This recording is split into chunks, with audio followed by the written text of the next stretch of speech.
ঘূর্ণিঝড় রিমেল কতটা শক্তিশালী এবং কতটা তাণ্ডব চালিয়েছে উপকূলে, সেটা এই পতেঙ্গা নগরীর এই ঢেউ দেখে বোঝা যাচ্ছে। কত বড় বড় যে ঢেউ এসে আছড়ে পড়ছে এই এলাকায়, এবং যেটা দেখে এই উৎসুক জনতা ভিড় করতেছে। আসলে তাদের জীবনের ঝুঁকি নিয়ে তারা এই ঢেউ দেখতে সাগর পাড়ে আসছে।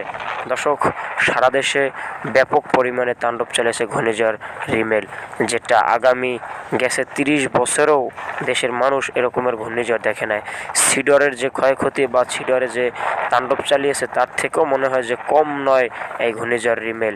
ঘূর্ণিঝড় রিমেল সারা দেশেই কম বেশি তাণ্ডব চালিয়েছে, বিশেষ করে বরগুনা এবং ভোলা, তা নোয়াখালীর হাতিয়া দ্বীপ সহ যেসব জায়গা আমরা দেখতে পাচ্ছি প্রচুর পরিমাণে গাছপালা ভেঙে গেছে, ঘরবাড়ি কাঁচা ঘরবাড়ি বিধ্বস্ত হয়েছে।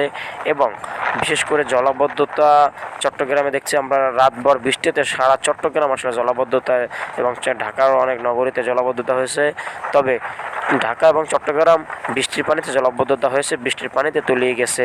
তবে অন্য যত জায়গা রয়েছে সব জায়গায় বিশেষ করে আমরা দেখছি যে ঘূর্ণিঝড় রিমেলের প্রভাবে যে বৃষ্টি এবং ঘূর্ণিঝড়ের জোয়ারের পানিতে তলিয়ে গেছে অনেক জায়গা। এতে করে বঙ্গবন্ধু করেছে অনেক মানুষ। সারা দেশে এ পর্যন্ত ঘূর্ণিঝড় রিমেলের তাণ্ডবে 11 জন নিহত হয়েছে, এবং ভারতেও প্রায় 4 জন নিহত হয়েছে আমরা খবর পেয়েছি। সব মিলিয়ে ঘূর্ণিঝড় রিমেল বাংলাদেশে প্রায় 70 ভাগেরও বেশি তাণ্ডব চালিয়েছে। এতে করে বিশেষ করে বাংলাদেশের অনেক জায়গা, অনেক ঘরবাড়ি, অনেক বিভিন্ন মাছের ঘের সহ নানানমুখী সমস্যায় জর্জরিত এই ঘূর্ণিঝড় রিমেলের তাণ্ডবে।